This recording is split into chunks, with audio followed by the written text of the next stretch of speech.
तो welcome to my YouTube channel SK study point.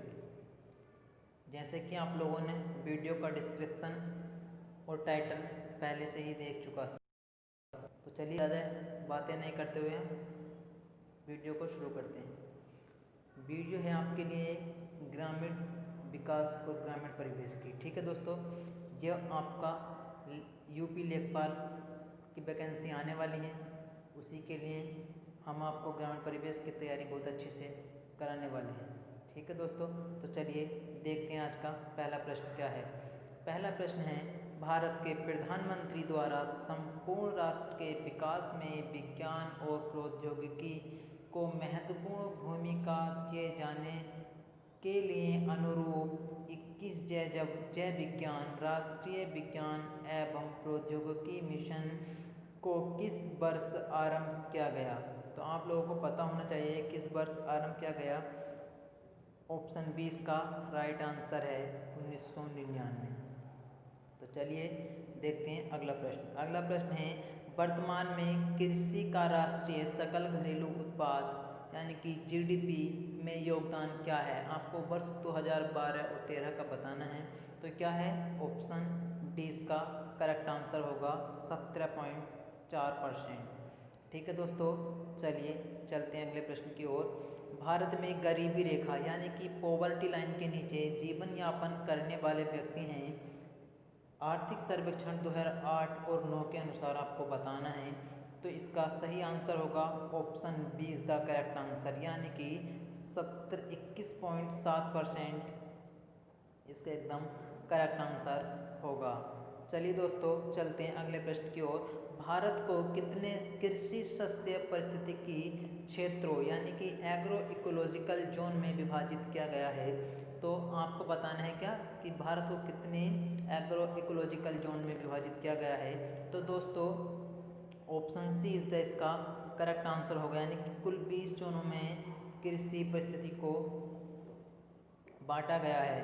चलिए अगला प्रश्न देखिए क्या है, देश को कितने कृषि शस्य जलवायु क्षेत्रों में विभाजित किया गया है। इस बार आपको एग्रो क्लाइमेटिक जोन्स बताने हैं। ठीक है, तो एग्रो क्लाइमेटिक जोन्स क्या हैं आपके, ये आपको 15 जोनों में विभाजित किया गया है एग्रो क्लाइमेटिक जोन्स को। ठीक है, चलिए अगला प्रश्न देखिए। अगला प्रश्न है, उत्तर प्रदेश को कितने शस्य जलवायु क्षेत्रों में बांटा गया है। इस बार आपको एग्रो क्लाइमेटिक जोन्स बताने हैं, यानी कि शस्य जलवायु क्षेत्र आपको बताने हैं।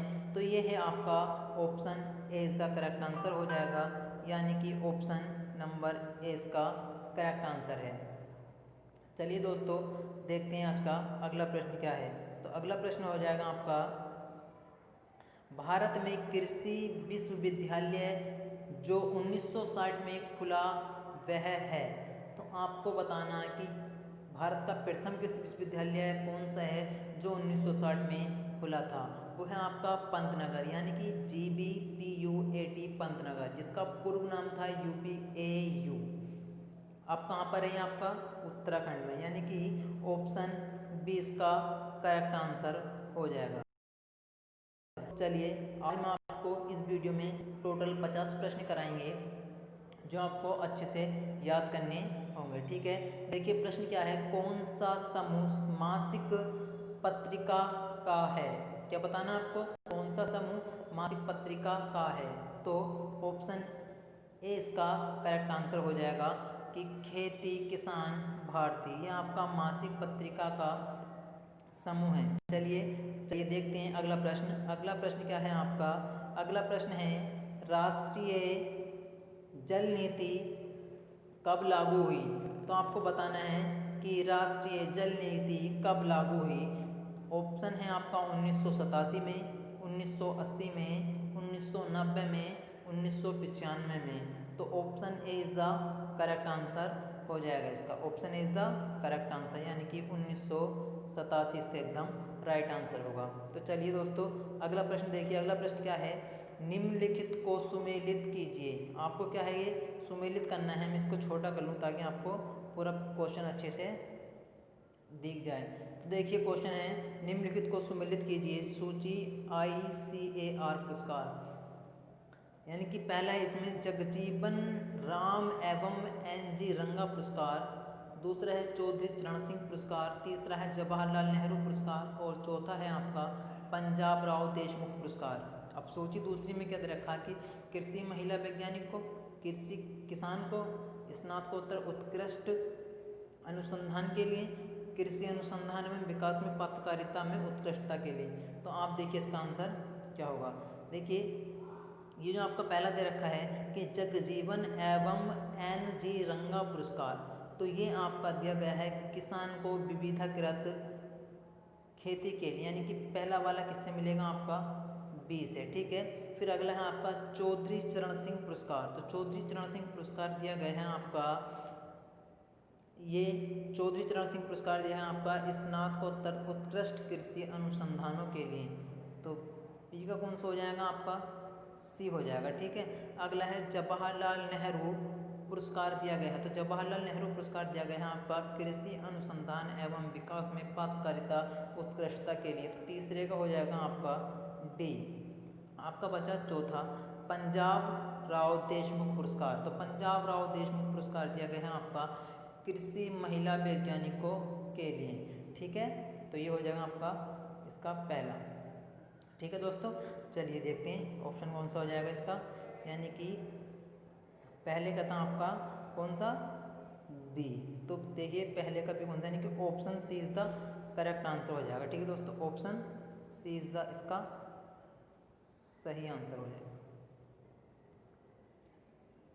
चलिए अब चलते हैं अपने अगले प्रश्न की ओर। तो अगला प्रश्न है निम्नलिखित में से कौन सा ICAR पुरस्कार वार्षिक, द्विवार्षिक एवं त्रिवार्षिक सम्मिलित करें। इसको भी आपको सम्मिलित करना, कौन सा वार्षिक और कौन सा त्रिवार्षिक है। तो मैं इसको फिर से छोटा कर लेता हूँ। अब देखिए क्या है, सरदार पटेल भारतीय कृषि अनुसंधान पुरस्कार का सर्वश्रेष्ठ संस्थान पुरस्कार है, तो ये है आपका वार्षिक। पहला कौन सा ये हो जाएगा आपका वार्षिक। और लाल बहादुर शास्त्री भारतीय कृषि अनुसंधान पुरस्कार युवा वैज्ञानिकों को कृषि अनुसंधान के लिए पुरस्कार दिए, तो ये हो जाएगा आपका द्विवार्षिक। और फिर अगला है रफ़ी अहमद किदवई कृषि अनुसंधान पुरस्कार, यह है आपका त्रिवार्षिक। तो ऑप्शन इसका देखिए कौन सा हो जाएगा, ऑप्शन हो जाएगा इसका ABC, यानी पहला ऑप्शन इसका एकदम सही बैठेगा, ठीक है दोस्तों। Option number A, sorry option number A इसका बिल्कुल सही बैठेगा, ऑप्शन नंबर A, ठीक है। तो चलिए चलते हैं आज के अपने अगले प्रश्न की ओर। अगला प्रश्न क्या है, अगला प्रश्न है कृषि में युग्म पैदावार का आशय क्या उगाने से है। कृषि का युग्म पैदावार का आशय क्या उगाने से है, यानी कि एक ही साथ दो फसल जब उगाते हैं तो वो क्या होती है हमारी कृषि युग्म पैदावार, यानी कि एक ही साथ दो फसल को उगाना कृषि युग्म पैदावार कहलाती है। चलिए अगले प्रश्न की ओर चलते हैं। अगला प्रश्न है आपका पादपलय एक सुविधा है। क्या पादपलय एक सुविधा है, कैसी, रोग मुक्त परिस्थितियों में पौधों को उगाने के लिए, पौधों को संकटापन्न प्रजातियों के संरक्षण के लिए, ऑप्शन C है नियंत्रित परिस्थितियों में पौधों को उगाने के लिए, और ऑप्शन D है उत्परिवर्तन प्रेरित करने के लिए। तो ऑप्शन C इसका एकदम राइट आंसर हो जाएगा, यानी कि नियंत्रित परिस्थितियों में पौधों को उगाने के लिए। चलिए अगला प्रश्न देखते हैं। अगला प्रश्न है इसका मूल स्थिरीकरण कोष की स्थापना का अनुमोदन किन फसलों के लिए किया गया है। तो ऑप्शन A इसका करेक्ट आंसर हो जाएगा, चाय, कॉफ़ी, रबर, तंबाकू, ये इसका करेक्ट आंसर हो जाएगा। चलिए दोस्तों मैं सारे प्रश्न आपको तेज़ी के साथ करा रहा हूँ, ठीक है। ज़्यादा से ज़्यादा क्वेश्चन बहुत कम टाइम में कराने का निर्णय हमने लिया है, ताकि आपको ऐसा ना लगे कि वीडियो देखते हुए आपको बोरिंग सा लगे, ठीक है। इसीलिए हम ज़्यादा क्वेश्चन कम टाइम में कराएंगे, ठीक है। बाजार का नियंत्रण किया जाता है, तो इसका ऑप्शन नंबर B हो जाएगा, विपणन एवं निरीक्षण निदेशालय द्वारा, ठीक है। चलिए अगले प्रश्न की ओर चलते हैं। अब भारत में जमींदारी भू व्यवस्था किसके काल में लागू की गई थी। तो आपको बताना भारत में जमींदारी भू व्यवस्था किसके काल में लागू की गई थी।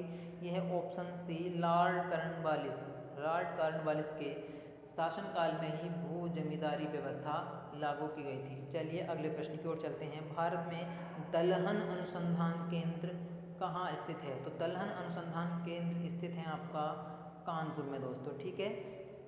दलहन अनुसंधान केंद्र कहाँ पर स्थित है, कानपुर में। चलिए अगले प्रश्न की ओर चलते हैं। अगला प्रश्न है आपका केंद्रीय समुद्री मत्स्य अनुसंधान संस्थान कहाँ अवस्थित है?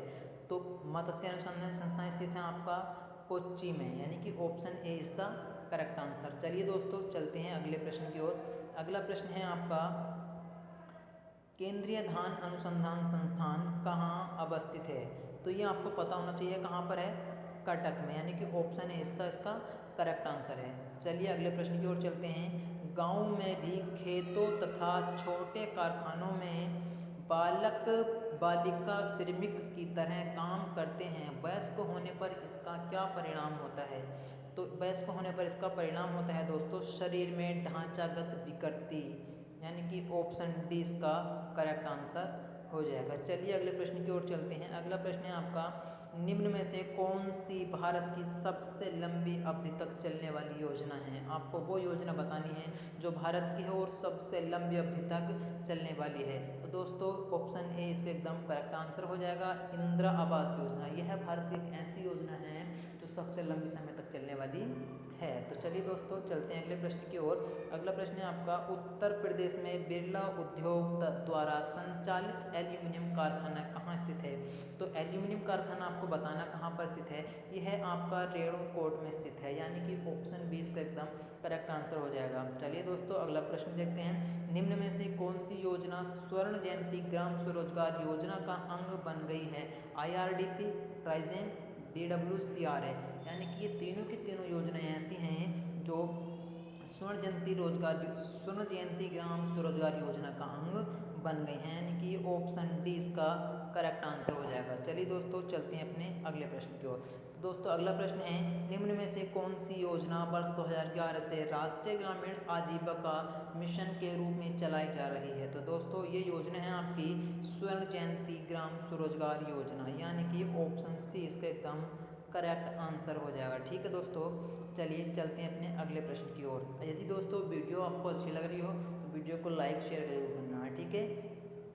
चलिए क्वेश्चन नंबर 25 इसका, निम्न में से किस स्थान पर भारतीय प्रौद्योगिकी संस्थान IIT अवस्थित है? तो आपको IIT अवस्थित बताना कहाँ पर है, तो यह आपका IIT कानपुर में अवस्थित है। ठीक है दोस्तों, चलिए अगले प्रश्न की ओर चलते हैं। फिर से हम क्या करना, हमको सुमेलित करना, तो मैं इसको फिर से छोटा कर लेता हूँ। यह है कि अंतर्राष्ट्रीय धान अनुसंधान संस्थान कहाँ पर है, केंद्रीय कृषि विश्वविद्यालय कहाँ पर है, केंद्रीय नींबू वर्गीय अनुसंधान केंद्र कहाँ पर है, राष्ट्रीय समेकित कीट प्रबंधन अनुसंधान केंद्र कहाँ पर है? तो दोस्तों देखिए पहला ऑप्शन है अंतर्राष्ट्रीय धान अनुसंधान संस्थान कहाँ पर है, तो ये है आपका फिलीपींस में धान अनुसंधान केंद्र। ठीक है, धान अनुसंधान केंद्र है आपका फिलीपींस। फिर अगला है केंद्रीय कृषि विश्वविद्यालय, केंद्रीय कृषि विश्वविद्यालय कहाँ पर है? तो केंद्रीय कृषि विश्वविद्यालय है आपका इम्फाल मणिपुर। फिर अगला है केंद्रीय नींबू वर्गीय अनुसंधान केंद्र कहाँ पर है? तो ये है आपका नागपुर महाराष्ट्र में। फिर है आपका कि राष्ट्रीय समेकित कीट प्रबंधन अनुसंधान कहाँ पर है आपका? तो चौथे का है आपका IARI पूसा नई दिल्ली। ठीक है दोस्तों, चलिए इसका ऑप्शन देखने की अभी इतनी कोई खास जरूरत नहीं है क्योंकि मैंने सारे आपको अच्छे से बता दिए हैं। ठीक है, तो चलिए चलते हैं आपके अगले प्रश्न की ओर। अगला प्रश्न है, फिर से सुमेलित करना है आपको कि केंद्रीय शीतोष्ण बागवानी संस्थान कहाँ पर है? इसको मैं छोटा कर लेता हूँ फिर से, तो देखिए अब अच्छे से आपको दिख रहा होगा कि केंद्रीय शीतोष्ण बागवानी संस्थान कहाँ पर है। तो ये है आपका श्रीनगर में। ठीक है दोस्तों, कहाँ पर है? केंद्रीय शीतोष्ण बागवानी संस्थान है आपका श्रीनगर में। ठीक है, फिर अगला है केंद्रीय बागवानी फसल कहाँ पर है? केंद्रीय बागवानी फसल बतानी है आपको। केंद्रीय बागवानी फसल कहाँ पर है? तो केंद्रीय बागवानी फसल अनुसंधान है आपका कासरगोड केरल में। कहाँ पर? कासरगोड केरल में, ऑप्शन सी है इसका। फिर आएगा आपका केंद्रीय कंदीय फसल अनुसंधान संस्थान कहाँ पर है? तो ये है आपका तिरुवनंतपुरम केरल में। ठीक है, फिर आता है आपका चौथा भारतीय मसाला अनुसंधान संस्थान कहाँ पर है? तो ये हो जाएगा आपका चौथे का ए, यानी कि कालीकट केरल में। ठीक है दोस्तों, चलिए अब चलते हैं अपने अगले प्रश्न की ओर। इसको मैं बड़ा कर लेता हूँ आपसे। फिर यह पहला प्रश्न है आपका, भारत में कृषि संबंधी तनाव के कारण स्वरूप नामक रिपोर्ट कब प्रकाशित की गई थी? भारत में कृषि संबंधी तनाव के कारण स्वरूप नामक रिपोर्ट कब प्रकाशित की गई थी? तो आपको बताना कब प्रकाशित की गई थी। तो इसका option C is the correct answer है, यानी कि वर्ष 1979 में ये रिपोर्ट प्रकाशित की गई थी। चलिए अगले प्रश्न की ओर। निम्नलिखित में से कौन कृषि निवेश में नहीं आता है? तो आपको बताना कौन कृषि निवेश में नहीं आता है, यानी कि तकनीकी ज्ञान, खाद उर्वरक, सिंचाई जल या बीज। तो ऑप्शन ए इसका करेक्ट आंसर हो जाएगा दोस्तों, यानी कि तकनीकी ज्ञान जो है वो आपका कृषि निवेश में नहीं आता है। ठीक है, अगला क्वेश्चन है आपका, महाल शब्द का अर्थ है, महाल शब्द का अर्थ आपको बताना। महाल यानी कि जैसे मोहल्ला होता है आपका, तो ये है आपका गांव, कस्बा, नगर या जिला। कस्बा बहुत बड़ा होता है आपका, नगर भी और जिला भी। तो ऑप्शन ए इसका करेक्ट आंसर हो जाएगा, यानी कि गांव। महाल का शाब्दिक अर्थ क्या है? गांव। चलिए अगले प्रश्न की ओर चलते हैं दोस्तों। अगला प्रश्न है, भारत में महालवाड़ी व्यवस्था कब प्रारंभ की गई थी? ये तो सीधे सीधे ऐसा मान लो हिस्ट्री से आपका क्वेश्चन आ गया है। महालवाड़ी व्यवस्था कब प्रारंभ की गई थी? 1833 में दोस्तों। कब प्रारंभ की गई थी? 1833 में, यानी कि option B is the correct answer होगा। चलिए अगले प्रश्न की ओर चलते हैं। निम्नलिखित में से कौन सा कथन जमींदारी प्रथा के बारे में सही नहीं है? जमींदारी प्रथा के बारे में सही नहीं है। इसे बंगाल में लागू किया गया था, सही है। इसमें जमींदारी को भूमि का स्वामित्व दिया गया था, सही है। स्वतंत्रता के पूर्व यह प्रथा भारत के 19% क्षेत्र पर लागू थी, सही है ये भी। फिर आता आपका चौथा कि इसमें जमींदारी कुल कर 80% अंग्रेज को देता था और 20% अपने पास रखता था। ये इसके एकदम सही आंसर होगा, यानी कि ये गलत दे रखा है। ठीक है, चलिए अगला क्वेश्चन देखते हैं। महालवाड़ी प्रथा किसने शुरू की थी? तो महालवाड़ी प्रथा किसने शुरू किया गया था? ये क्या था आपके आगरा एवं अवध ने महालवाड़ी प्रथा को शुरू किया था। ठीक है दोस्तों, इनके बारे में मैं डिटेल में नहीं बता रहा क्योंकि बताऊंगा काफ़ी टाइम लगेगा। ठीक है, इसलिए हमको क्या करना, केवल और केवल क्वेश्चन करने, कम टाइम में ज़्यादा क्वेश्चन करने। ठीक है, चलिए अगला प्रश्न क्या है? अगला प्रश्न है आपका, जमींदारी उन्मूलन कार्यक्रम की शुरुआत किस राज्य में हुई थी? तो एक हुई थी आपकी उत्तर प्रदेश में। जमींदारी उन्मूलन की शुरुआत किस प्रदेश में की गई थी? उत्तर प्रदेश में। चलिए चलते हैं अगले प्रश्न की ओर। अगला प्रश्न है आपका, ऑपरेशन बर्गा का संबंध किससे है? ऑपरेशन बर्गा का संबंध किससे है? तो ऑपरेशन बर्गा का संबंध है आपका बटाईदारों के संरक्षण से, यानी कि ऑप्शन बी इसका करेक्ट आंसर होगा। चलिए दोस्तों चलते हैं आज के अगले प्रश्न की ओर। अगला प्रश्न क्या है, निम्न में से कौन सा भूमि सुधार के अंतर्गत नहीं आता है? तो भूमि सुधार के अंतर्गत कौन सा नहीं आता है? ऑप्शन ए, यानी कि ड्रिप सिंचाई कभी भी भूमि सुधार के अंतर्गत नहीं आता है। बाकी तीनों के तीनों ऑप्शन ये भूमि सुधार के अंतर्गत आते हैं, जैसे सहकारी खेती, कश्तकारी सुधार, चकबंदी, ये सभी आते हैं।